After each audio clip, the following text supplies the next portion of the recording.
Okay, good evening. Welcome to the Consolidated Land Use Board. Today is September 11th, 2024. We're going to start off with roll call. Bailey. Here. John. Here. Frank is absent. Yeah. Forrest is also absent. Becky. Here. Tori. Absent. Caitlin. Here. And Jesse. Present. Okay, we're gonna start off with the approval of the August 14th, 2024 meeting minutes.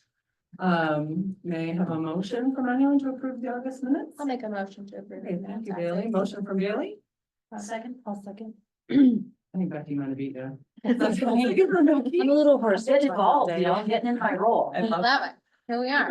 Love it. More formal though, so we can. Does anybody have any discussion about the minutes? Okay, let's go through the vote. Bailey. Approve. John. Approve. Becky. Approve. And Caitlin. Approved. Perfect, motion passes. Okay, we're gonna move on to general public comment. This is for any comment for things that are not on the agenda this evening that the land use board has jurisdiction over. If you have a comment, please come up to the podium. If you're in the room, name and is everybody a consultant in here? He's over in front of this one. Okay, But you can have public comments. well, we'll just run with it. If there's any public comments in the room, name and address. If not, is there anybody online tonight? Just give it a hot second. Last call for public comment. Yeah. Okay, public comment is closed. I just really want to quickly thank Bailey for running the meeting in August. Absolutely. Well done, you, and thank you for stepping into that role. Great job. Um, Good role model. And then we're just gonna start with the planning items. Agenda item A, Reservoir Park Survey. Jennifer, do you want to give us a rundown or should we just welcome? I would just welcome him. This is all his. Okay, Alec. Nice to see you again. Thank you for being here. Hi there, I'm Alec Yantic, the CV Studio. I've been working with City of Livingston Grant, Greg and Jen on a community planning exercise for Reservoir Park. And that includes a geodesign survey as well as geodesign workshops. Jen, if you could pull up that presentation real quick. To show kind of. Yeah, so if anyone's unfamiliar with where Reservoir Park is, it's on the north side of Livingston, up by high ground, below the water towers, below the fish. It's a 5.5 acre parcel of land, currently not used for anything informal park.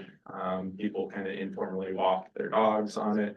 And there's some critical city infrastructure up there, including water mains and sewer mains that will need to be considered kind of throughout this process.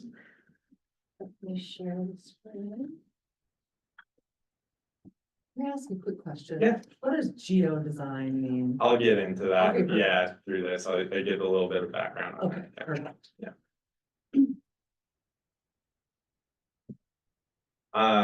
So yeah, that's kind of what I just went over. It flip to the next slide. Oops.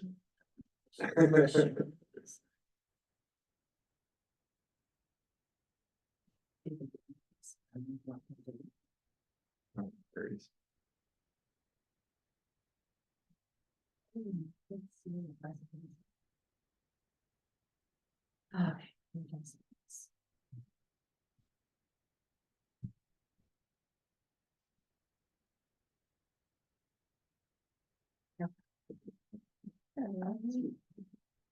Go view full screen, yeah. So, to answer your question about what is geodesign, pretty much a collaborative methodology, and process that engages stakeholders, citizens, so involving people of the place, geographic sciences, design professionals, and information technologies.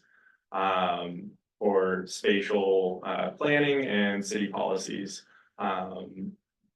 Brings up a lot of really good discussion, particularly for contentious areas or any kind of planning exercise.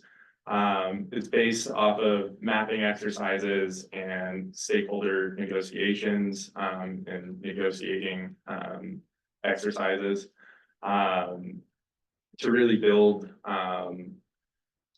consensus and work towards finding solutions for various planning efforts. Next slide.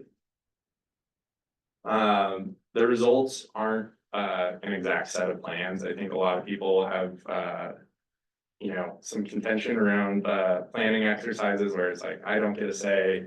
The city, potentially does whatever they want or kind of, goes ahead with things, but this is more of a roadmap for the city to use in different boards used for future planning efforts. The outcomes of this really represent the vision that citizens have for their community. So Reservoir Park, couple photos of the area just to kind of locate you even further. Up there on the north side, you can see there's a couple of like key access points from different neighborhoods that are in slightly bolder line weights on that map there.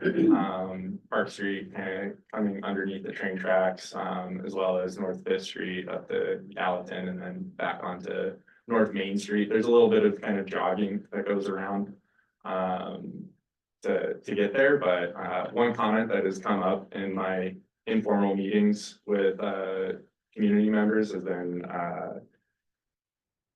the north side is kind of a park desert. So I think a lot of people are really excited to have an input about this park and kind of describe and design what they want to be there. Go to the next slide, Jen. So this is just a snapshot of what the online survey interface looks like. That's a URL. This is also hosted on I'll show you how to get there. the city projects currently on the city website. It's really intuitive. It's map-based, geolocated, so you can actually click and draw lines, polygons, and then choose from a drop-down list of categories and give it a description and a name.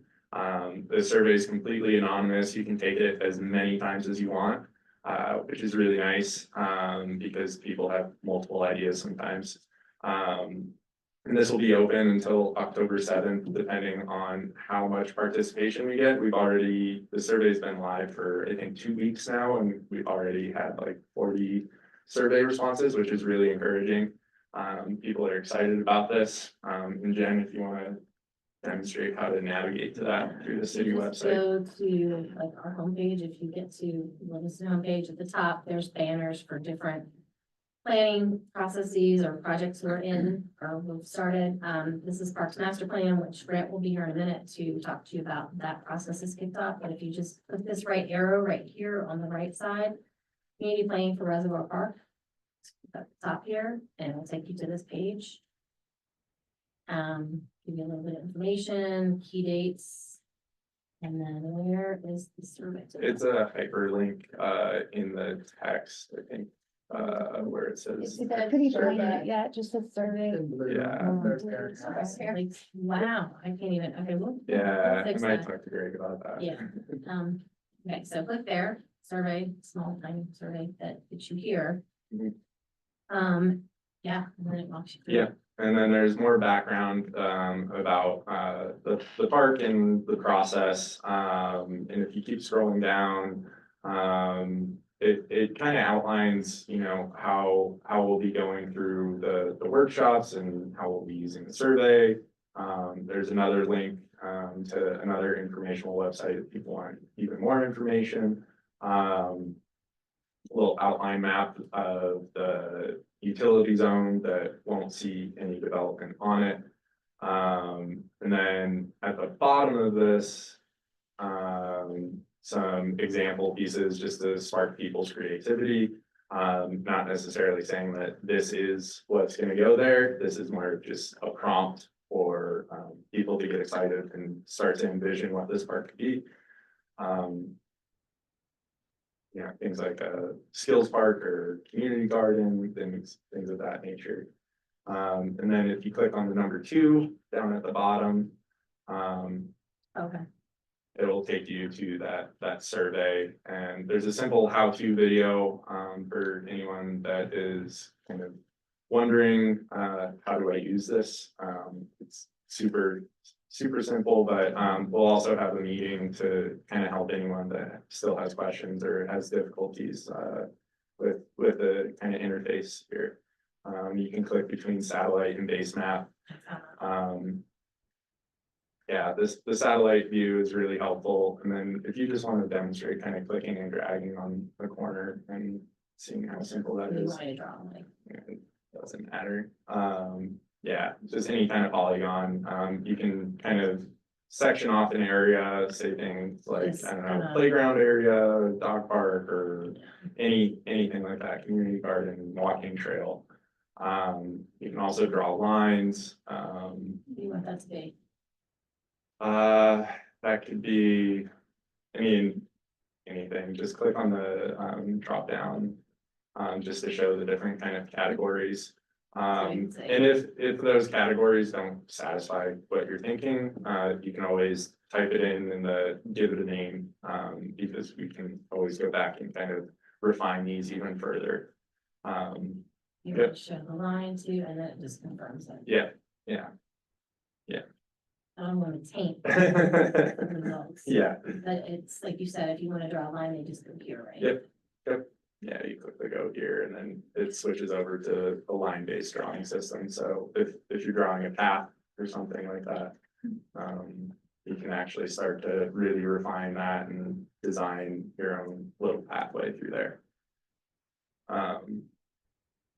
And this is just a overview schedule of what each meeting will be going over. Each of these meetings will be hosted in this room. The first one coming up is September 18th, 5 to 7 p.m. And this is just going to present preliminary survey results. We're going to have a discussion and then assist anyone that either doesn't have access to a computer or has difficulties with kind of the web interface. So we'll have computers there to help anyone that needs that.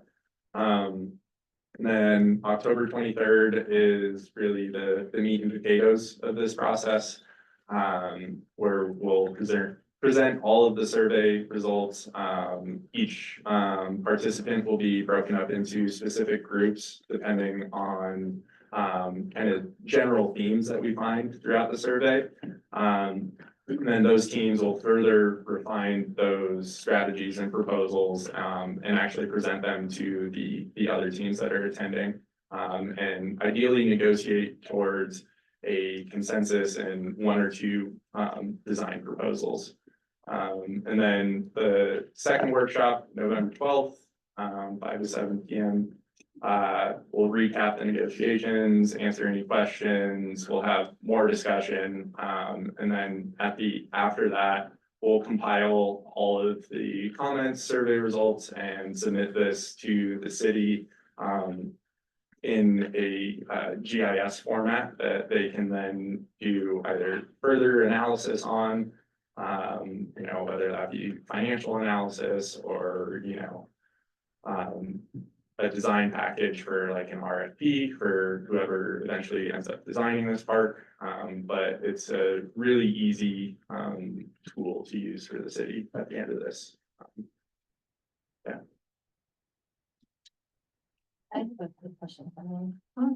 I just, if somebody is online and looking at this and they have questions about the process between these workshops and meetings, who should they direct their questions to? They can direct the questions actually to me. I can answer those questions on our informational website. There's a email, form that they can fill out. How do they get there? Don't know, it's on the survey website, Okay. I don't think Greg included that link on this page. If you go back to the You can add that description, too. yeah, if you go back to the description on this page, Okay, it links you to that, and then I'll be sending out. like CV Studio. Yep, And it sounds like Grants just gave me a nod that we could add your contact information to at the bottom of the project page. Yeah, absolutely. And the survey link has been included in the city newsletters the last several times as Yeah. well. But we'll update that page. Seems like I'm guessing that if people are at home live and want to do it, use the QR code. Yep. But we'll have a link up tomorrow morning. yeah, those QR codes will take you to both those websites, so. Okay. Oh, no, the survey is linked in the third paragraph. Yes, it is. I just meant for contact for. Yeah. if they- Yeah, there's they an get through. email form that they can contact me directly. I have some questions, but I want to open it up to you guys first. Do you guys have questions? I have questions, but not necessarily about process. Okay, Same. Yeah. Are those applicable to today? Or is that not applicable? It's kind of like, is it a zoning code thing and we're not doing zoning code today? yeah, this is like, non-binding kind of planning exercise. So nothing you'll be voting on, no action Yep. items. Okay, I guess my first one was, is there a specific reason that this parcel in particular was targeted rather than one that was more accessible, like maybe on the other smaller hill or perhaps the Washington School We, property? we had reached out to, Grant in the city, and we've been in communication with them for about a year now. Yeah. But we reached out to Grant and asked if there was any, better parks to perform this kind of newer methodology on, first as a test case kind of scenario Okay. to see how it goes. And that was the recommendation of the city. So it's more like a formulation exercise to see how it works for future park. Yeah, Exercise, and being that there was a previous planning effort for this park Mhm. specifically, that kind of fell through and dropped off. We wanted to tackle it kind of in a different way, because there were some grievances from the community members about how that planning exercise was approached, Okay. and the accessibility of that. Yeah. So, Okay. this is in an effort to make it more accessible to more people to have their voices heard. Have more, but I can share. You've got the floor. Why don't you go Okay, ahead? my next question is. In the event that this does become a park. Is there a budget set aside for this already in the city? That would be a question for Grant.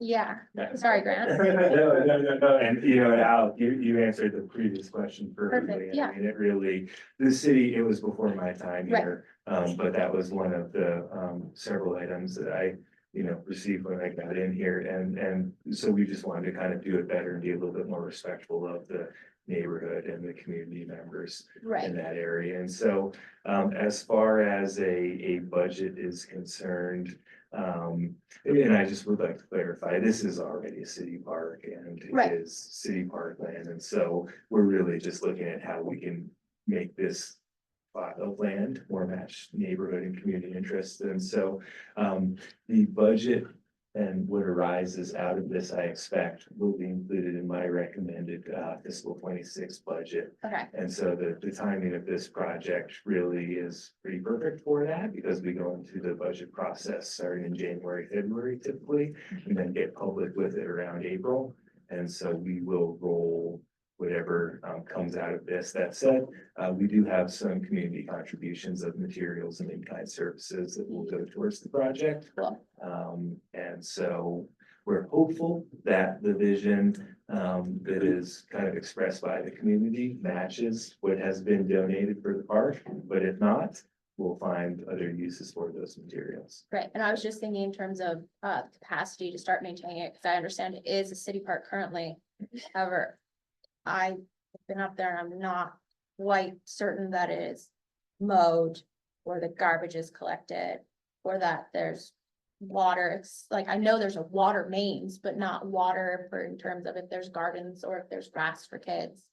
And that'll be included in the budget proposal as well. Yeah, absolutely. I can say are undertaking a lot of efficiency improvements throughout the Parks Division that cares for our 137 or so acres of city parks. Right. And so when we add irrigation to this park, we do recognize that there's a maintenance component that comes along with that. And we're prepared to address that. Or just naturalized grass for the kids in their park. Well, and you know what, that's the beauty thing, Yeah. is if it comes out as like, hey, let's make this a, native planting demonstration area. Yeah. Or, we are Bee City USA, if this were to become a bee friendly pollinator park. That certainly has different maintenance requirements than say a full service park with playground equipment and a dog park and a water feature and all of that. So, but yeah, no, please know, we are prepared to address that in our budget in April. Awesome. I was gonna add that, the outcomes of this will be really, kind of intuitive and easy for the city to run financial analysis to develop that budget for fiscal year 2026. So. That's Yeah. My question. Thank you. Yeah, I guess I had a question about the space is 5.5 acres. And so just out of curiosity, the city utilities that are mapped out, like how big is that utility zone? How much of that 5.5 acres is that? We haven't done an exact assessment, mainly because we do not know, what the community wants to see on that. So it really depends on the design, elements that the community wants to see, how deep you can go into the structure. A lot of those utilities are underground.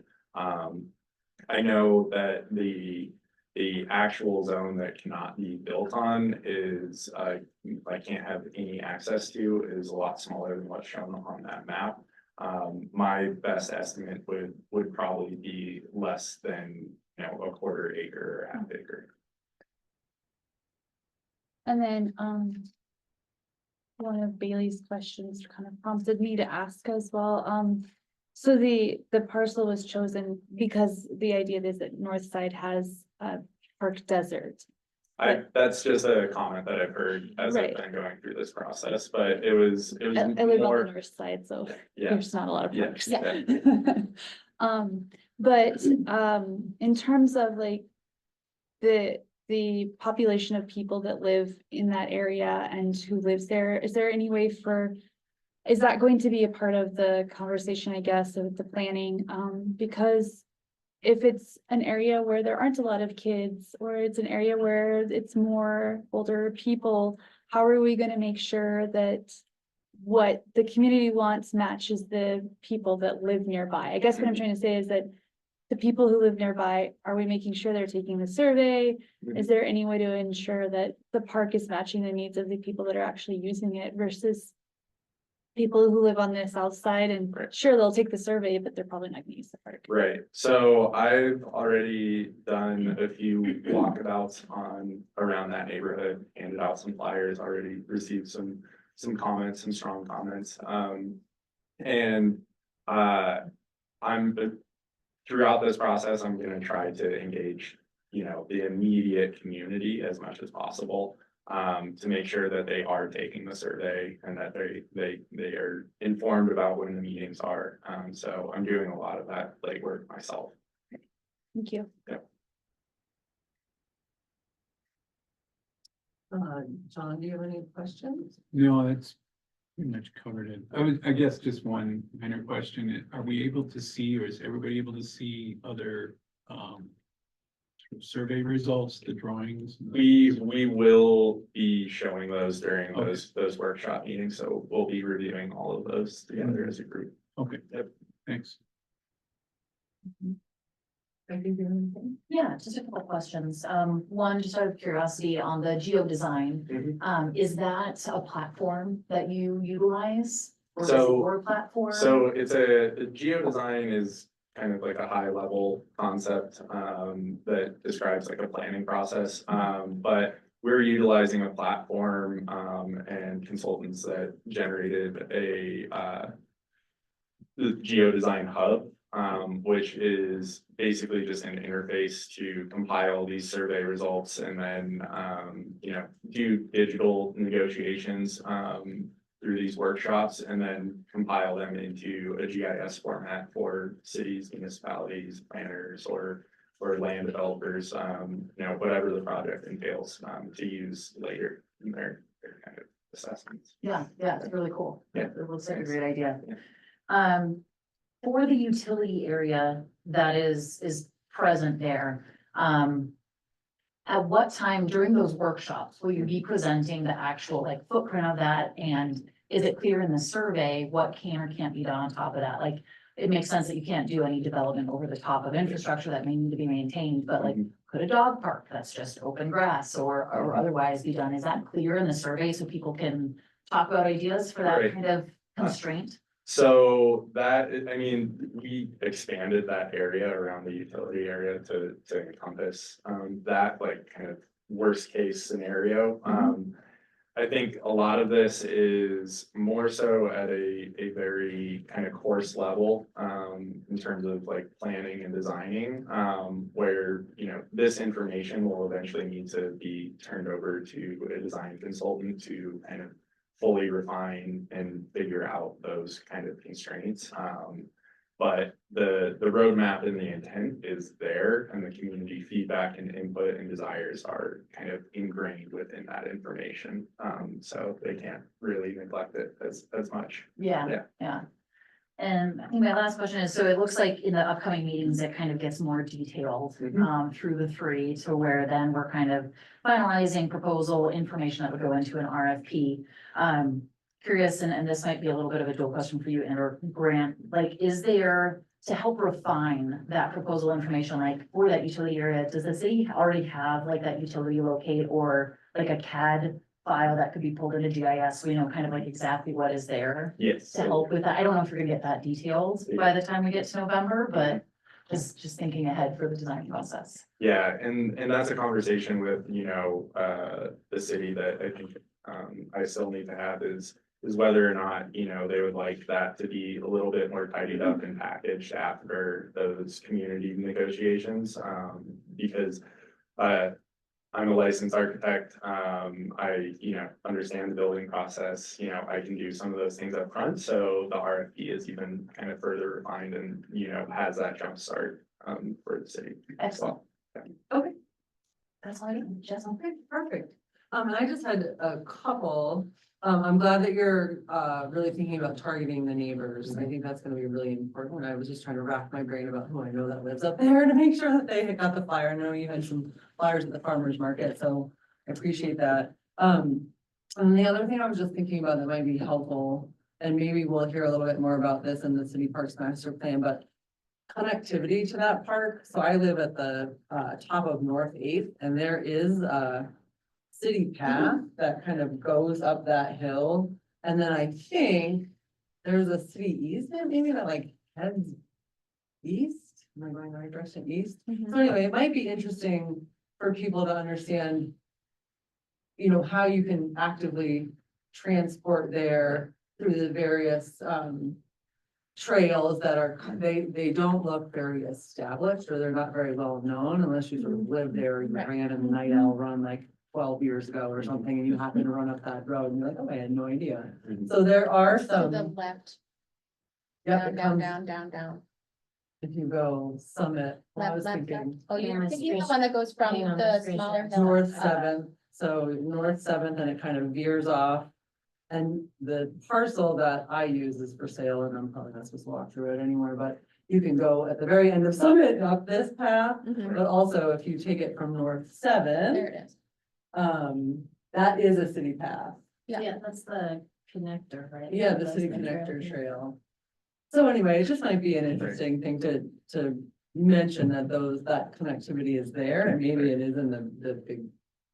Yeah, and I think, that will be addressed more so in the Parks and Trails Master Plan, which is why it's kind of nice to get people to be thinking about this right now. And kind of like, little bit more refined detail, about, functionality, how do we get there, things like that. And I'm sure that'll come up during the workshops and be addressed, and we'll take record of that and be able to present kind of those findings to the city as well. Yeah, awesome. And then I do recall the previous sort of planning effort for the area, and I know there was a lot of comments. I don't know how many, maybe it was contentious because the right people didn't feel like they had the opportunity, but I know there was a lot of information, so I'm glad that you have access to that. So Yeah. some of that history. Yeah, and today I was in the process of integrating that into the survey as survey responses. So that work is definitely not lost. So that'll be part of kind of the negotiations and discussions. Okay, great. And I think that's all I had. Cool. Thank you. Thank you, guys. Exciting. Yeah. Good job. Okay. Moving right along, agenda item B, City Parks Master Plan. That was, Yeah. city manager. City manager. I'm not sure if it was. And Jen, I don't know, I'm sorry to spring this on you, but I noticed you had the projects page is up. I don't know if you want to pull this one up as well, but good evening. Vegas board members, thank you for having me. Pleasure to see all of you. It's been a little while, I think, since most of us have chatted. And before I get into this, I'll just thank you for your service. I recognize it's a volunteer position and we appreciate it. And I think there's some exciting things coming down the road your way. And one of those things, because you folks are the land use board and long range city planning is within your purview. One of those things that is coming more quickly than maybe some others is the Parks Master Plan update. So we do have a Parks Master Plan from 2011. And it is still a guiding document that we use, but 2011 was 13 years ago. The city has changed a bit in that time. And so it felt like it was a good opportunity for a refresh. And so actually next week, the team from Stockwell Engineers will be in town. And they, a week from today, will be at the farmer's market at 4:30 p.m. And then at 6 p.m. they will move their efforts from the farmer's market into the civic center and have a little bit of a public open house to talk about the park system. And Chair Wilcox, to your point, the connections to the park system are very much a part of this scope of work. And so that public meeting will be one of several that they hold that week. The engineering team will there in town. We will walk them through the parks with our team on Tuesday and do kind of a existing conditions analysis and assessment there. And also give them an understanding, to your point, about how we maintain the parks after they are put into place. And so they will, I think after the 4 days that they're in town, have a very good understanding of what we have, how we maintain it. And through that meeting on next Wednesday, the 18th at 6 p.m. and other focus group meetings on Tuesday and Wednesday, I think they'll have a very good understanding of what our community is looking for from the park system. And so we do, I mentioned focus groups. We do have 3 other focus groups scheduled, including one for sports organizations, leaders and coaches there to understand how those folks use our park. One with event planners and organizers to understand how those folks use our park system. And then one with, a group, I guess, that we might term super users, power users of the park. Whether it's former Parks and Trails Committee members or quite honestly, people that just contact me pretty routinely about parks, will be invited to a 3rd session. And so, and following next week's week of assessments and interviews, then a survey will be released as well, community-wide. And then I'm actually hopeful that we'll integrate some schoolwork with the 5th grade class, hopefully in October, when I do kind of an annual meeting with them. Be able to introduce the project there. And so that really, as we see on the screen here, I guess is kind of phase 3 of the project is information and needs collection. And that will, again, next week and the following weeks, and then hopefully by the end of this calendar year, we'll have a draft of the findings and kind of strategies to move the parks forward in a way that meets community need, leading up to a draft of the Parks Master Plan in March and ideally final approval sometime in the May timeframe. And that will provide us recommendations and capital costs associated with park improvements that the community would like to see, and also associated maintenance costs of those. And so we are hopeful that this will give us a good platform to move forward with. And for folks that would like to familiarize themselves with the existing plan in the next week or so, it is linked at the city website. And so I will, take this opportunity to stand for any questions that you may have. Really? You want to start with any questions? Right. And do a little round table again? I think that I'm really happy that you guys are doing this refresh. There's some, as a not super user, but frequent user of the parks from a kid's perspective, I think there's some definite touch-ups that could possibly happen to certain areas. But I understand like from a planning and design perspective, also like maintenance constraints in terms of like how things are laid out and what's easiest to maintain for city staff. So I'm excited to come to this meeting at the Civic Center. I'm assuming, I know you guys probably put it in your newsletter, but it seems to reach me, I read those, but reach me best when you post it on your Facebook page and then someone inevitably shares it to This Is Really Livingston and it enrages them. I'll second that. Yeah, so I was just hoping that maybe. Not the response we're looking for. Not when we the post, But the it's- attention It's type, fair, you know? Wondering if that could happen in advance so that more folks, they seem to be paying more attention to the scrolling, so. Do you want me to like plant any region? No, I actually, we're not gonna blow it up. thought we had posted it earlier this week to our Facebook page, so I will verify Okay, tomorrow. I saw the reservoir one. Okay. Yeah. and that may be, I will verify, and then also, I guess I will offer it, I will formally email you tomorrow. If 6 p.m. next Wednesday doesn't work, because maybe you have other obligations. Yeah. The super user, power user group is at noon, on Wednesday, the 18th in City Hall. Lunch will be provided, so if members of the land use board are free next, Wednesday at lunchtime, feel free to join power user group. Fantastic, thank you, Grant. Yeah.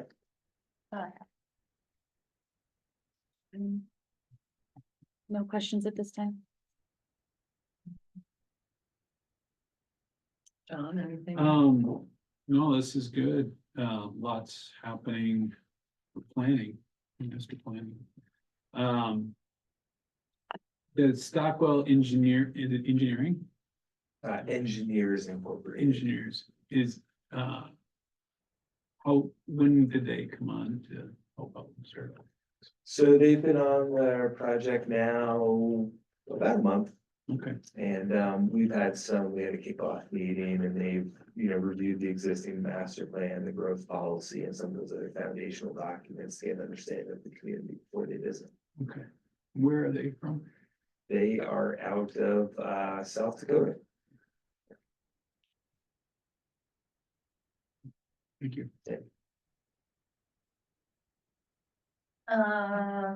This is a plan. It will be a framework, a tool to guide something that we're doing right now for Reservoir Park, right? So it'll be kind of laying out what the community, the city envisions for parks moving forward. And then as budgets, time, energy allows, we'll select certain parks and try to meet that plan, correct?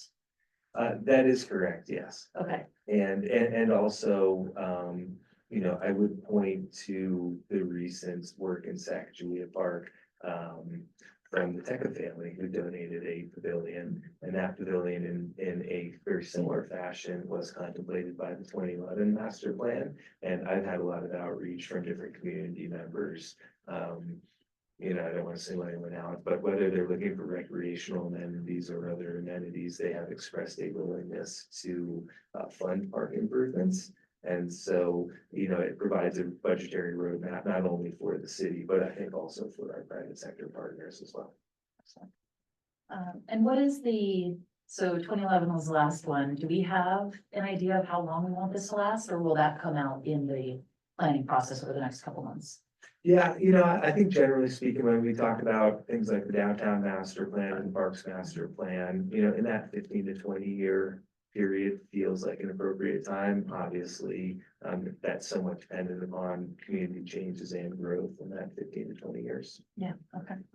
And I guess also, between your and the previous board members' comments, I do recognize that we are doing a lot of master planning, or it may feel like we're doing a lot of master planning in the last, 18 months or so between downtown master plan, this one, Reservoir Park plan, energy action plan. I hope a lot of these documents were called for in growth policy, which is kind of the genesis of our work, but I think we are 270 strategies in the growth policy. We're actively working close to 150 of them right now.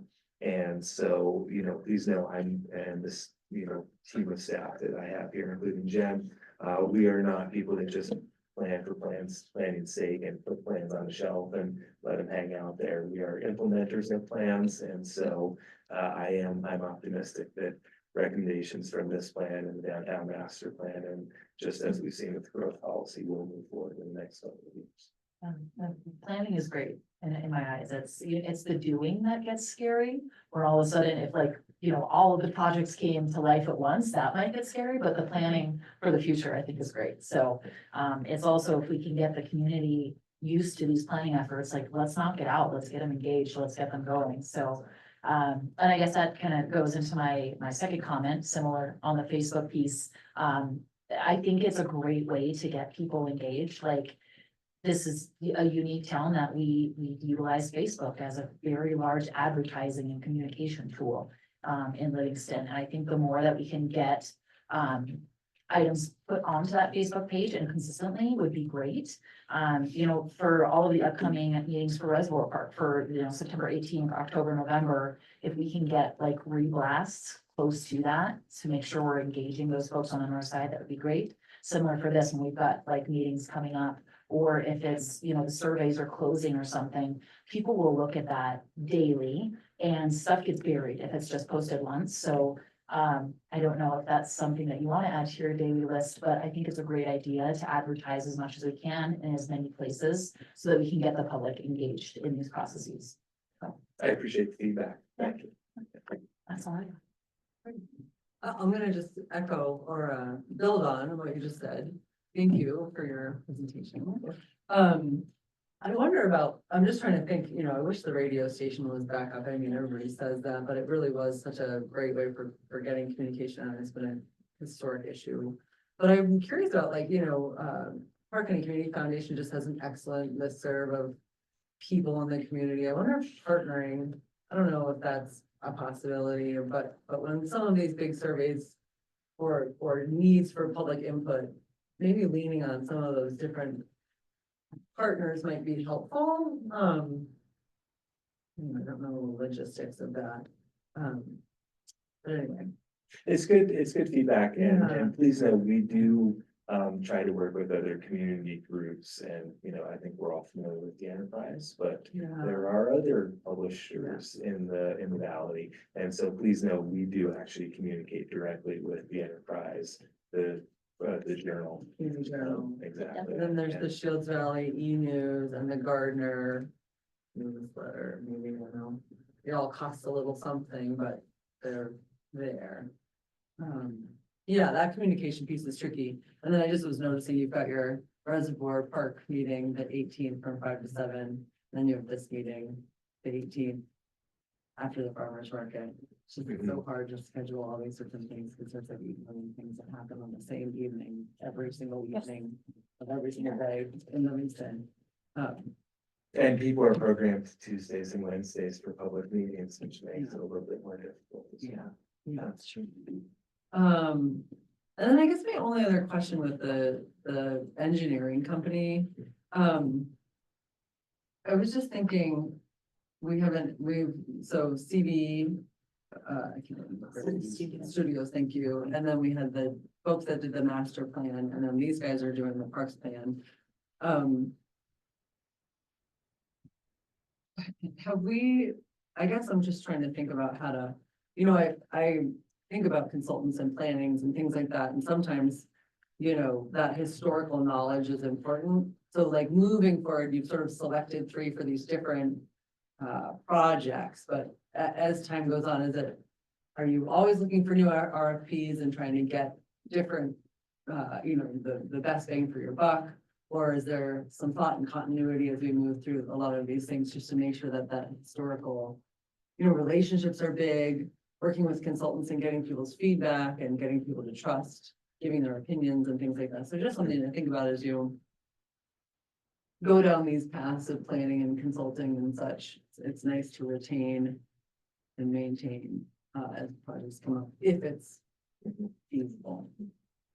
It's a great point, and I would also say on the, inside the house, we've had some staff turnover certainly in the last decade, right? And so, that is kind of an effort that we've undertaken to at least make sure a lot of that institutional knowledge is passed down person to person, because one day after, 40 or so years, our current building director is gonna decide to hang it up too. And, I'm looking for another 8 Jen, that's okay, I'll talk to him. So, yeah, no, please know your comments are not lost, and Montana Code Annotated does give us some flexibility up to certain dollar thresholds. Okay. But, as with the zoning, code update that you folks will be intimately, involved in, and I appreciate that. Thank you in advance, all of you. And with the Sparks Master Plan, actually, we went out twice, to the street with RFPs, before we found a responsive vendor. And so sometimes we really just, it's a busy economy. Yeah. We can't make people propose, and so we are somewhat at the whims. But that said, with Stockwell, I don't want to make it sound like we just took what we could get. Stockwell has done great work, and I actually, was introduced to them at the City Managers Conference through work that they've done in Del Rapids and Sioux Falls and some other very large South Dakota cities, and they've done great work. So I'm actually very excited for the team, and at the price we got them, it's about half of what some of those other cities have paid for theirs. So I think we're in good shape there. Great, great. It is nice to build good relationships with a good consultant company, so you can continue to maintain, projects and services through that. So I'm glad to hear that. Okay, that's all I had. All right, thank you. Well, again, thank you all, and I look forward to seeing you through, this process, and also the zoning process, and all the other ones we've got lined up. So, thank you. All right, and next up is zoning items. Agenda item A, zoning code update, city staff. Is that truly you, Jen? That's truly me. Yeah, and mine is not gonna be, as detailed, because we're still kind of working out kind of touch points with community input. I can say that we had meetings with just check-ins with the consultant we hired, which is SCJ Alliance. I'm really excited to work with them. They have offices all over the country. Some of the people that we're working with are out on the West Coast, but they also have a couple people on the team. I want to say their name. Steve or Helena, I should know the difference. I realize they're very different places, but my brain will fried right now. We have kind of identified how we are going to want to do sort of get people involved. We're figuring out if it's a survey first or, your farmer's market is done for the season. So kind of having them there, talking about it, that's not gonna be a way that we do this one. We are instead of, and we've kind of, had a lot of discussion internally and with the consultant, but in lieu of a steering committee for this process, we are actually gonna have, different focus groups. So that there's so many different aspects that a zoning, update, and especially the one that needs to be done to our code, touches. So the general kind of focus areas, that way, when we have people reviewing, different versions of the code and different, iterations, they're not having to look at all of the stuff that really isn't in their wheelhouse. So, the thought is it'll be about 6 to 8 people in each. We're still kind of trying to fine tune that part. But one will be, heavy on kind of the development industry, so possibly realtors, builders. I think for that one, actually, also, we may have, a planner, from Park County. I've asked them if they would have time to participate. A couple other different things. One of the groups, and again, we're looking at combining, and this just came up last week, so we haven't fine tuned yet.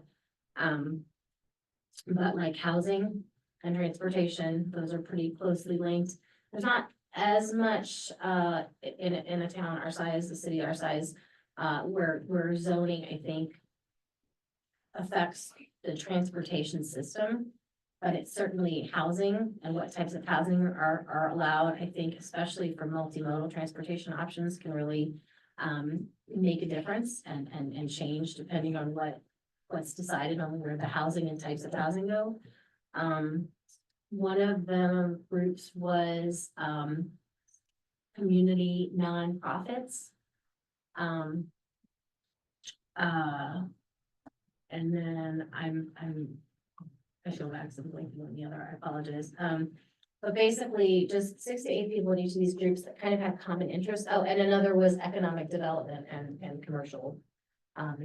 So,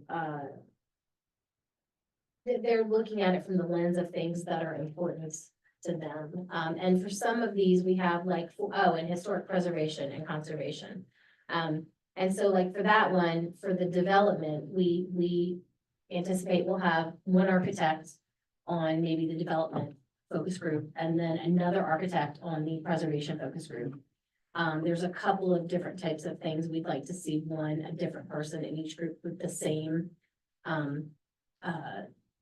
type of field.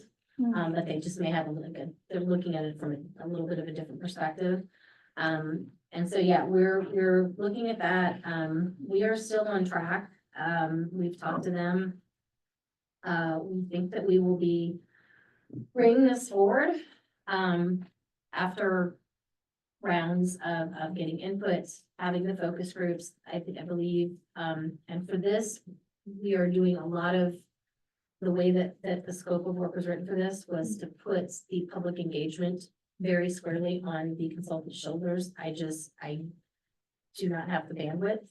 And I also think that, what I liked, while I met with, Crescendo every week, the consultant that headed up the downtown master plan. I also, for me, feel like it's important that people realize I'm not running the process. And so there's somebody that this is their area of expertise. This is their, we hired them because they are familiar with current best practices in the field. And they also are familiar with how changes in zoning, will impact, is it still consistent and compliant with state code and regulations. So, well, I will be involved, as will Grant and our policy in-house Greg and Jim Whittle, in meeting with them and discussing, different feedback they get, different ideas, what they hear from the focus groups. They really are going to be heading up the public engagement, like fully heading it up. So, yeah, we would love, for you to be involved. Obviously, you will be involved in the adoption of a code update because in your, as the zoning commission, and that hat that you wear, this will come before you, for recommendation, similar to the downtown master plan. But this will be regulatory, so it will come to you for a recommendation before it goes to the city commission. And for this one, because it is a zoning code update, chapter 30, the process is a little different. I don't know how familiar you are with updates to our zoning code, but there's a lot of noticing ahead of time that is required by law. So, certain, in periods in advance, I'm not even sure how we're gonna have this, because typically we have a map amendment, we have to notify people within, I wanna say it's 300 feet, so if we're amending the entire zoning map, we make sure we budgeted for those certified mailings, because it's a lot. But yeah, there's a lot of outreach that's gonna happen. Also, once it goes through you as the zoning commission, it goes to the city commission for a first reading. Mhm. And then it has to have a full month, 30 days between the first reading and the second reading. And then there's after the second reading, if that's when it's approved or whatever decision's made by the city commission, then it's another 30 days before it goes into effect. So there will be a lot of outreach on the back end. I think trying to make sure people are aware of what's gonna change.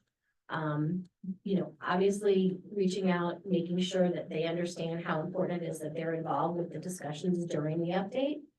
But there's gonna be a lot of that, and that will be on city staff once it's adopted. Obviously, that part is not gonna go to the consultant. So yeah, we're excited. It's a big lift. We knew this was coming. The longer I work with the code we have, the more I realize this is really needed, and I think that a lot has changed in Livingston just from things that I hear. I mean, I've only been here not quite 2 years, but there's been a lot of kind of piecemeal updates to the code. And I think if you paid attention, we've tried to really limit, for the most part, since Grant and I got here about the same time. I've been here a day longer. We've tried to limit, because we knew this code update was coming, code changes that would really change the intent of the code. So we've had like a cleanup. We finished the sign ordinance update that was in process before I got here. The gateway overlay zone, just because we had had the workshop, we were able to utilize Crescendo. And they already knew the community, so we were like, why not exactly what you said, why not capitalize on the fact that they have made these connections? And there's a level of trust already there in discussing this. So if you went to the gateway overlay workshop that they managed, or they handled, last February, I think. I think there was a really good turnout, and that's kind of what led to that one. That code update. There's a couple others we're gonna need to make, because the state hold on the ADU and duplex laws finally came off last week. Yeah. So Jim and I are looking at making sure everything we intended when we first brought it to a first reading last year to the commission. We just want to make sure that we've covered the few things that need to change in our codes, so that the changes at the state don't drastically change how that influences what goes on here with our code that's already in place. I anticipate we will possibly be bringing that forward at the October meeting. At the latest November. Now, it is in place. So what the state put forward, with ADUs and with duplexes, that is currently in place, whether we pass it at our level or not. There's some tweaks that we want to make sure, that the intent of what the state is doing based on where our code is. Since we already have a pretty hefty allowance for ADUs that a lot of other places didn't have, we just want to make sure that all, is consistent. So I think we're still on track. I did hear, comments, during the adoption process for the downtown master plan. I very clearly heard concerns from downtown merchants that, business owners, that summer is their busiest time of the year. And so I am cognizant of that next year when we start moving this forward. I don't want people to feel like they don't have time to come and to these meetings, because a lot of people won't be involved until, or really pay a whole lot of attention until it's coming before you. So we're aware of that, and I'm gonna do my best to try to make sure that we can hit the back end of the busy season, if not just entirely in September. So yeah, that's, I heard the comments, I understand, and we're gonna try to tweak that a little bit next time. But yeah, I'm excited about it. I've been waiting for this for 2 years since I started using the code. So, do y'all have any questions for me? I know this is like super cursory, and I'm sorry, I don't have a page to myself yet. Can you pull up the zoning code, the current zoning code? Just for fun, like, how do we get there? I can't remember. Just for fun, Oh, I just can't so, and remember. here's another thing, I just remember that- seeing all the different red lines. so you should know, and this is another, so we use Municode, and I think that we're planning on changing how we do this. In the past, we have allowed them, we've sent them our ordinances. And within 4 times a year, each quarter, they're supposed to update them. Mhm. We still do not have the PUD ordinance like integrated into Oh. the code, and that went active last November, so almost a year. Yeah. The neighborhood commercial updates that went into place in January, active in February, still not up there, so it's a problem we recognize. If somebody wants to know something, I typically send them. Now, the ordinance with the red line is on here, but you Okay. have to really kind of dig through it, so I typically have been sending people ordinances for like PUDs. So Like, how'd you get here? so I have it, sorry, I have.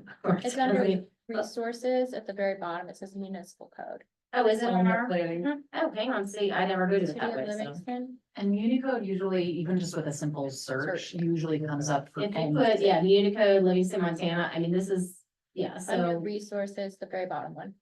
Municipal Oh, code, see, I didn't municipal even know that was code, there, yeah, because I've had it bookmarked since like day one. Yeah. Which is why it's on the far left, it was the first bookmark for me. But, the part of the code, the city code, obviously there's many chapters that is under your purview for consideration, and as part of the code update is chapter 30. So that is the zoning code, you know, there's certain things like the night sky protection, all that, but anything that changes in chapter 30, similar to Gateway, so we amended the map, the zoning map. That comes before you, that's part of chapter 30. So yeah, there's difference, if you have questions about like how this works, like honestly, I'm pretty sure this is not updated because there's no consolidated land use code on here. Okay. Or land use board on here. So luckily, once we have this, we're gonna be updating everything all at once, giant red line. Just chapter 30 is what's the consultant's been hired to. The consultant that's the focus. We're gonna be doing sooner than later, some update to the floodplain regulations, just to make it consistent with where the state's requirements currently are. Okay. I'm working with somebody, and Jim is helping me a lot. Working with somebody at DNRC at the state to use their model floodplain regs, and then just kind of change up the parts that are Livingston. Right. And then, the other thing, it doesn't come through you, but we haven't totally figured out. We said in the way that I wrote the RFP for this, for the consultants was, it may include some other parts of the code. Chapter 2, there's an administrative form of review that does not go through public process, and that is site plan review. It's done administratively by staff, but we may consider moving this elsewhere or rearranging a little bit of this. If it were to move into chapter 30, which I don't know that it would, then it would be part of what's brought to you. But yeah, it's gonna be a lot of review. One thing I will say that I'm very excited, one of the reasons we really liked SCJ Alliance for this is they have some interesting ways to get just the public and your average lay people that maybe aren't as familiar with like reading code and using code and kind of understanding the importance, whatever it is. They have some visuals and some ways that they can kind of, convey what changes in density will look like, different ways, different options for how you would build the same density, whether it's up with this height limit or out. So they have a lot of really good graphics that I think will be really helpful, so that it's not such a thing that kind of makes people not as interested. I mean, because when you're doing like a downtown master plan, there's all these concepts and there's visualizations and pretty pictures and this is regulatory. Like, if you notice in our code, there's no pictures. And part of that actually may be we're depending on what they hear and what they suggest during this process update, we may add an appendix to chapter 30. I'm not saying it's for sure, but we've invited them to be open about it. To the idea of maybe having a small appendix that is a little bit more form-based. And so instead of reading 3 pages of text, you can look at a picture and kind of figure out what you're talking about, the setbacks. And we do not anticipate going to an entirely form-based code. That's a big lift, but there may be some ways to kind of supplement the text that comes out of this. So yeah, I'm happy to answer any questions if I know right now. And we're hoping you guys want to be involved, and like I said, I anticipate with the focus groups, there'll probably be maybe 3 times throughout the next year that they're asked, kind of, here's the situation now, what are your concerns? Bringing that in, here's where we think the updates need to happen. Part of this scope of work that we made really clear was, after you've done an assessment of our code and we gave them the information that the Community Technical Assistance Program did for us last year, the State Commerce provided us with the resources to have some specialists, planners, code experts in Montana look at our code, look at the growth policy and see where they were not meshing and kind of make some general recommendations for ways to update the code specifically. So that was given to these consultants as well as a lot of other documents and plans, even like the downtown master plan has some recommendations for possible code updates that support what is in the adopted downtown master plan, right? Because the downtown master plan is not a regulatory document. And so, yeah, I think, I'm overwhelmed, but I'm excited. Not overwhelmed because I'm not gonna be doing this work, but it's a long time coming. And I hope a lot of people get involved because it is really important. It is regulatory. And so that's the difference between the growth policy. Yeah, so any questions? I have a question, sorry to interrupt you. No. I'm a little sensitive about conflict of interest. Okay. Are we allowed to be involved in these discussions as engaged citizens, even though they will then be coming before us? Yeah. I believe. Or do we have to pardon ourselves from any votes of any kind?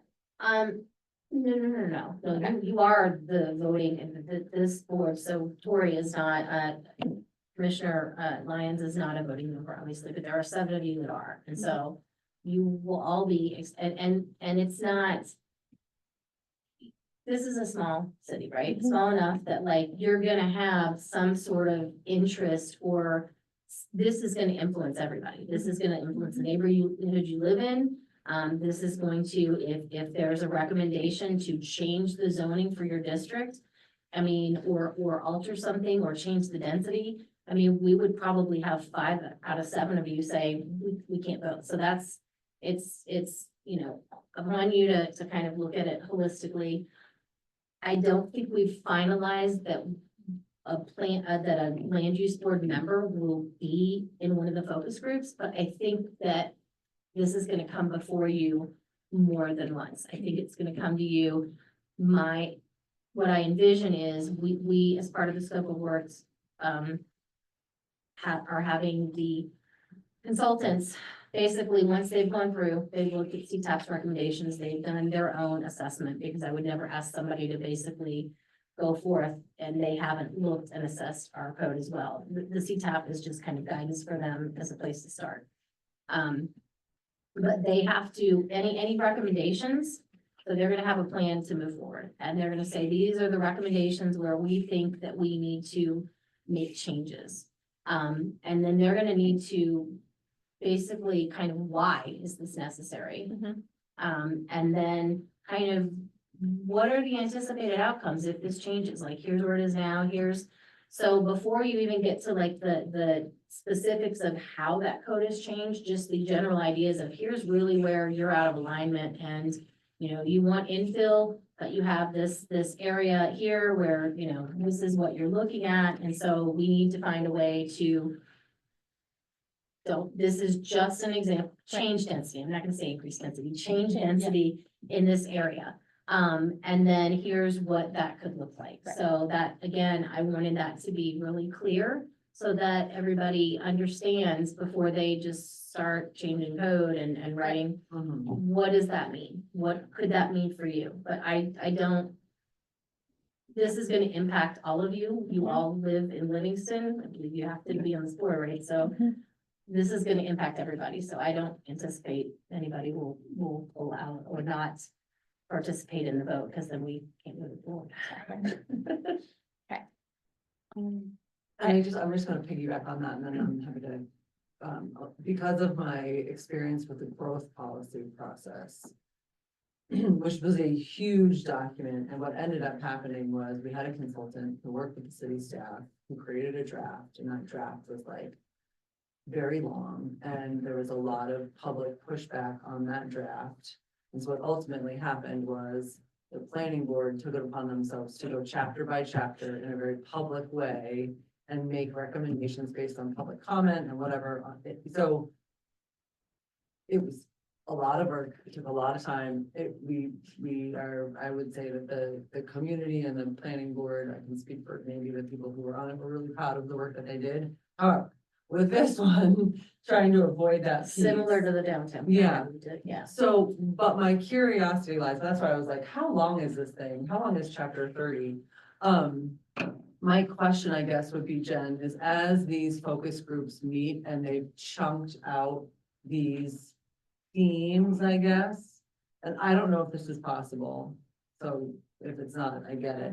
But instead of, you know, the land use board waiting until we get the final draft or the first rendition of the draft, and then we're like, okay, now we have to spend all weekend like reading this entire draft. Nope. I wonder if we couldn't be presented as, like, so as soon as they start like meeting with that focus group, we could get bits and pieces along the way. Do you know what I mean? So that by the time the final one comes, we have been no, they're at least. Do you? I hear what I'm absolutely saying? Okay. know what you mean, and I'm not sure how that works with focus groups, but like I said, I think that the direction forward, here's where we see here's where we're recommending changes based on what we've seen from your growth policy and your code and where the inconsistencies are and the conflicts. Here's where we are going to look at changes. Here's how this impacts. That's gonna come to you. I don't know if that's Okay. gonna be after like a preliminary focus group meeting. Yeah. But yeah, before there is drafting, before there is Yeah, text drafting, okay. it has to come to you to weigh in on that. Okay. That's what. To we fill would us in have. on like, okay, Yeah, this here's is where you we- don't align, here's where we'll be focusing the efforts of these Yeah, individual and this focus is how groups. this is gonna Okay, influence. yeah. perfect, and then, you know, Yeah. maybe It's- along the way, I don't know, maybe there's one more like update in the middle of that to say, okay, we showed you this, we've met with the focus groups at least twice, we have one more meeting, I mean, I'm just like. Yeah, spitballing. And again, for focus groups, I checked with them and I think that we're thinking it's maybe 2 to 3 different times throughout. So maybe slightly more. I think there was like 1 to 2 times that the downtown consultant met with those focus groups. Hmm. And I think this will be maybe a little earlier in the process. I'm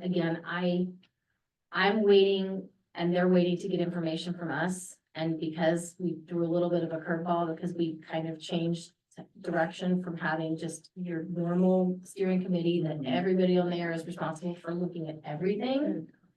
That's a lot to ask of people. I think this is a little bit of a change in direction than what we anticipated Mhm. or that we thought we would do. And again, we've never, you know, I don't know if the zoning code has been holistically, comprehensively updated, it was a long, long time ago.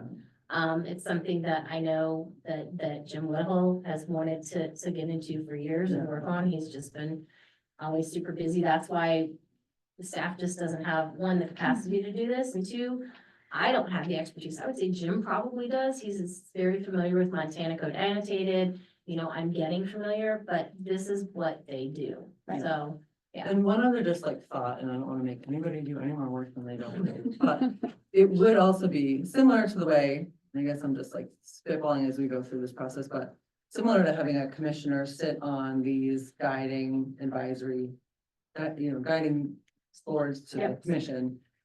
It would be an interesting idea if a member of each, one person from this board. Yep. One person each, sorry. Yeah, yeah. I'm like. Was talking yeah, to- One from the. It's on one of from the board, focus Yes. groups, that is So that what we can at anticipate. least speak to, like, okay, I was in the nonprofit one. Mhm. When this comes before us and we start talking about the changes, we can speak to the conversation and the broader I perspective think of that the is focus what the group. plan is. Okay. Somebody from HBC, hopefully that can be there for the preservation. I believe for this one, we may have with the development group. Just because a lot of the things that go on, again, planning subdivisions, those kind of things that would come under this Yeah. group and come before you.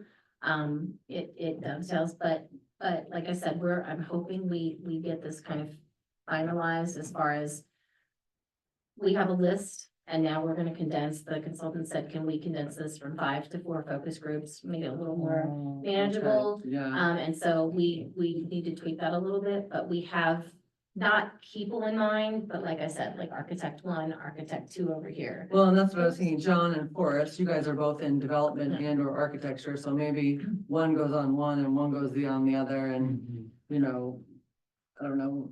Well, no, we'll have like a I can't remember what everybody else does, but you know. what I mean? land use board, like somebody from the land use board that is looking at this from the perspective of holistically. Right, I was just making sure, Yeah. I was thinking a member of the land use board On each committee. on each committee. How will the focus group members be selected? Do you know what it- We're gonna do that internally. Does that make sense though, Jen? Because then, like, if Becky served on the It's like Corey's role. development and, John served on the housing and, Caitlin served No, I on the like that county idea. nonprofit and Yeah. Bailey did the economic development and I sat on the historic preservation.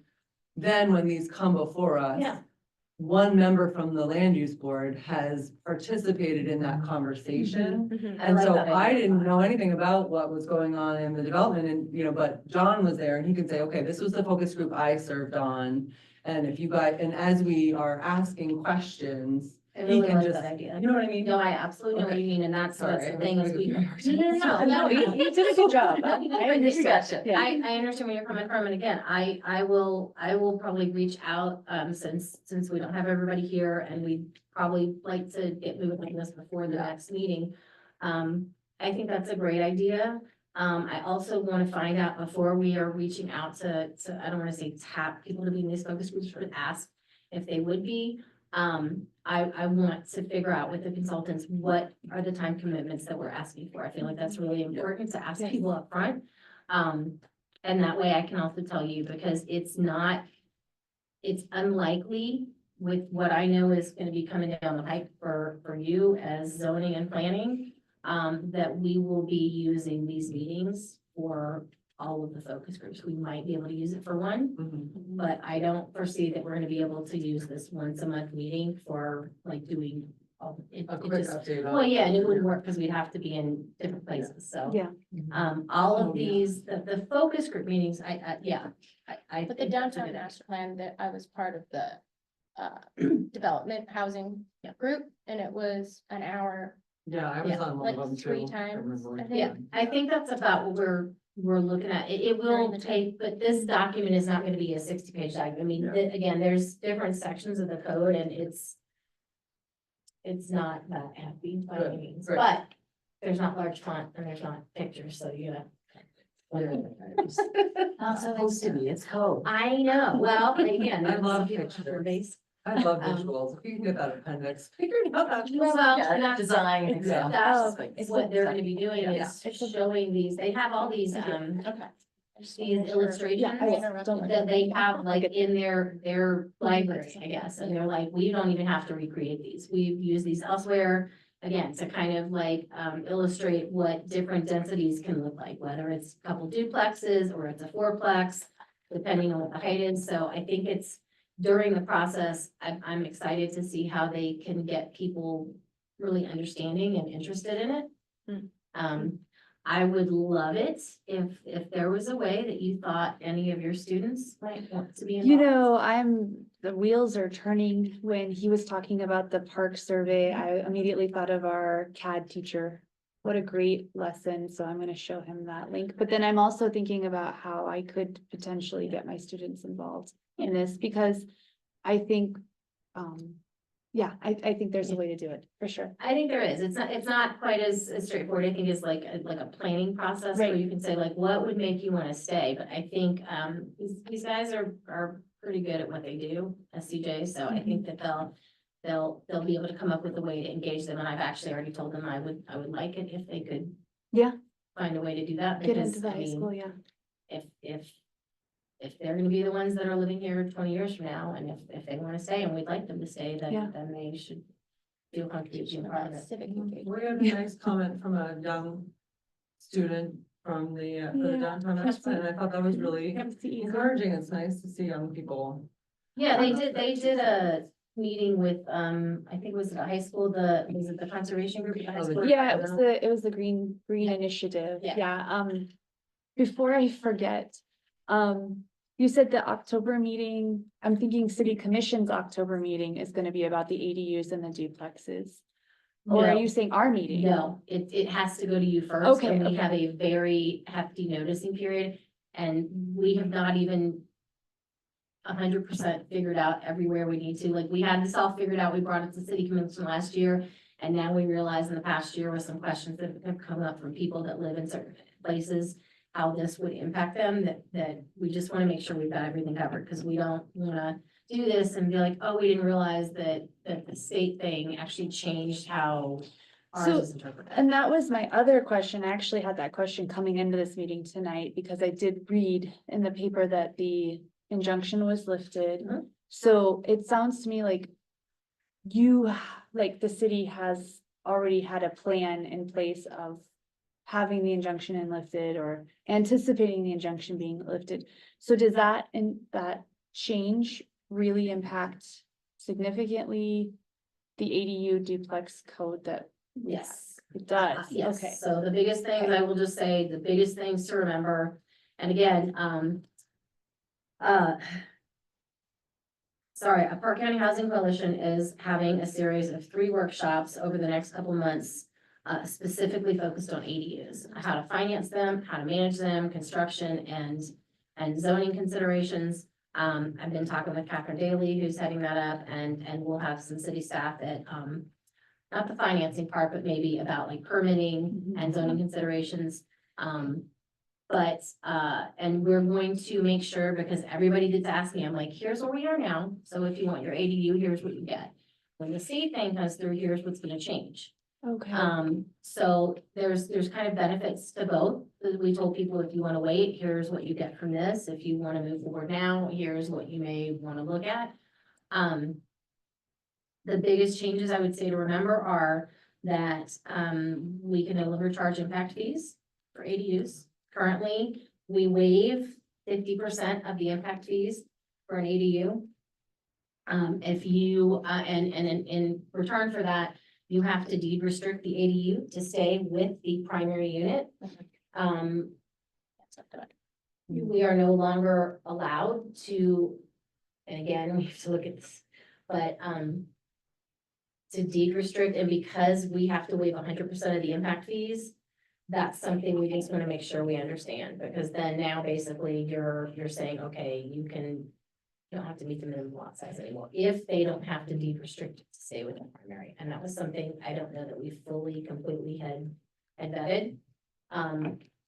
So the other big thing is, no off-street parking requirement. We can no longer require an off-street parking space for an ADU.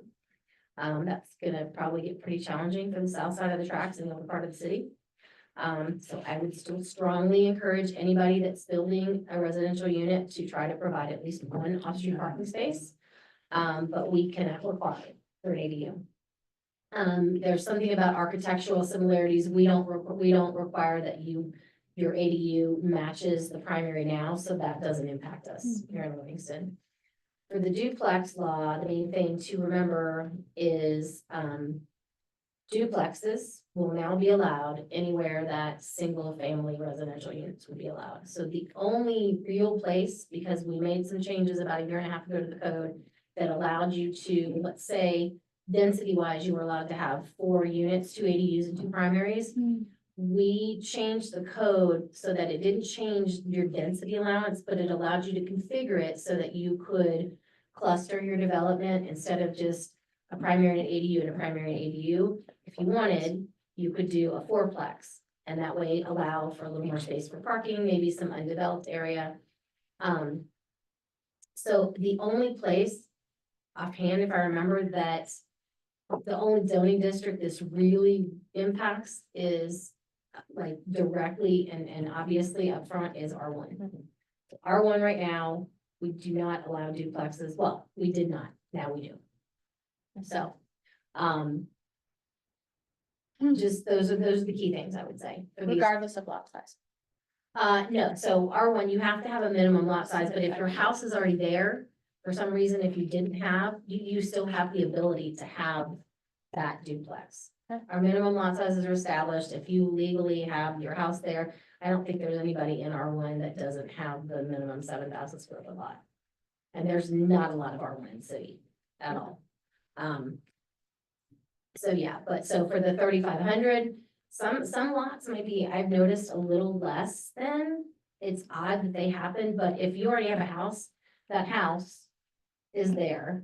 And if it's been there for 50 years, so probably before our zoning code, then you're a legally non-conforming residential use on that. Right. And then we would allow you to have that ADU, because the understanding is you have that house legally non-conforming, but legally on that property, so you legally are entitled to that ADU. Now you have to observe setbacks, you have to observe height restrictions, so it doesn't necessarily mean that it's gonna be easy to do. We've seen, talking to people in some of the more residential areas, south of Geyser, that are still in the CBD, there's some real lot constraints, like they may have the right lot size, but with the alleys and everything and the way their existing house is built, so it's not always, like I said, I think on the north side, it's a little easier. The lots are a little clearer, they're all a little more uniform, I guess. There's a lot of people that have double lots on the south side.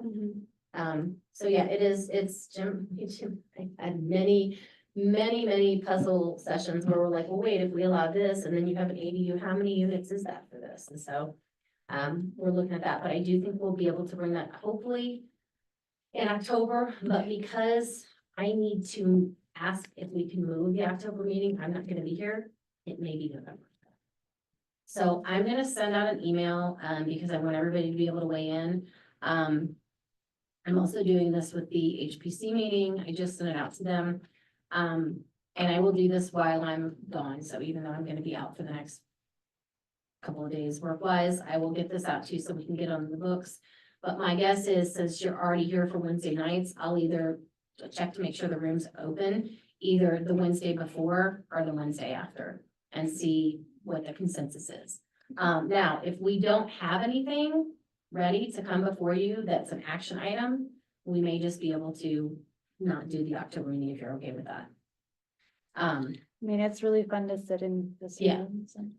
That's fun.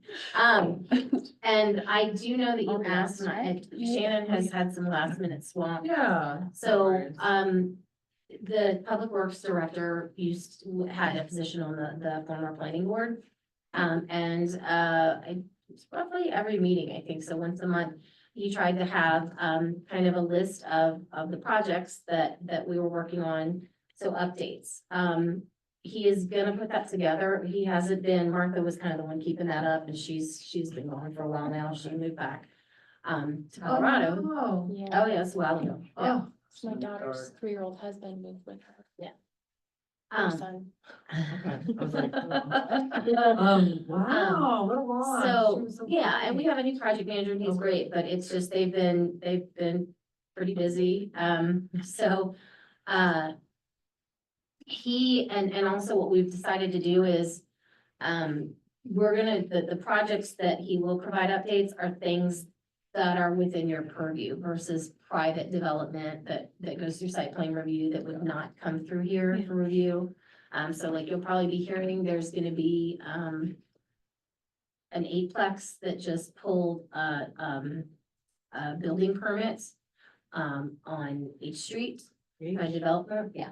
H Street right behind the G Street part, it's on H, it's at the end.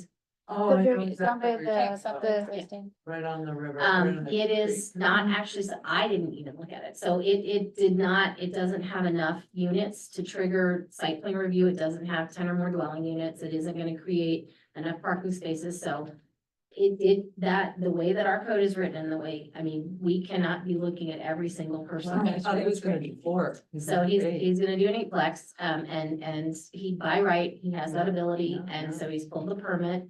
And so that type of thing, we wouldn't necessarily give an update on in Shannon's, because it doesn't come through here, it doesn't even come through me, I don't even know the details. Is that little tiny parcel on Flushman? This is not a tiny parcel. It's This not is a actually, triple it's Pretty, parcel. it's bigger than it looks, but it looks tiny because of the grade, there's like a hill. Yeah. Yeah. Yeah, I remember No, it's, the price they were asking for that was astronomical, so I think the only thing you could do with that is a multi-unit. correct, it'll be a fascinating, yeah. Isn't it in a floodplain? No. I mean, Flushman has to have a designated floodplain, doesn't it? Flushman Creek is not a map floodplain, and Interesting. there was no flooding really. That's why I was shocked. I was like, who's gonna build right next to? Because Flushman Creek is controlled. Yeah. So that's why it's not, they're looking at it as potentially including it with and mapping it as part of the flood study going on now. But again, because it's controlled by a structure, a man-made structure, and from everything I've heard and been told, there was no flooding along Flushman Creek really during the flood.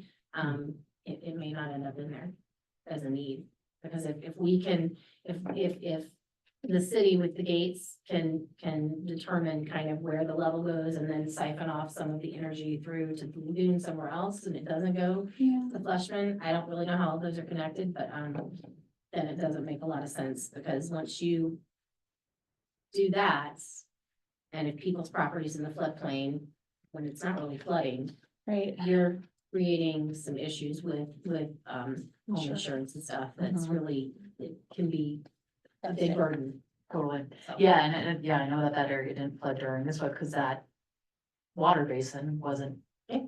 dumped on. Yeah. But not to say that it won't get dumped on in the future, so. Yeah. But that's. So his they're right. all, He wants to build yeah, there, the like, state is looking at that, but no, he's actually, I have seen the plans, and he's not even disturbing the riparian area. I wanna say he's like, good. he's pretty significantly back from the creek.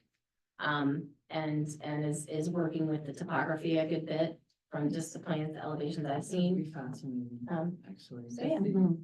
What can be done. Yeah. I thought originally that was gonna be a 4, but I saw the back of the napkin and crying. All I know is that they pulled the building permit for 8, so. Yeah, wow, yeah, interesting.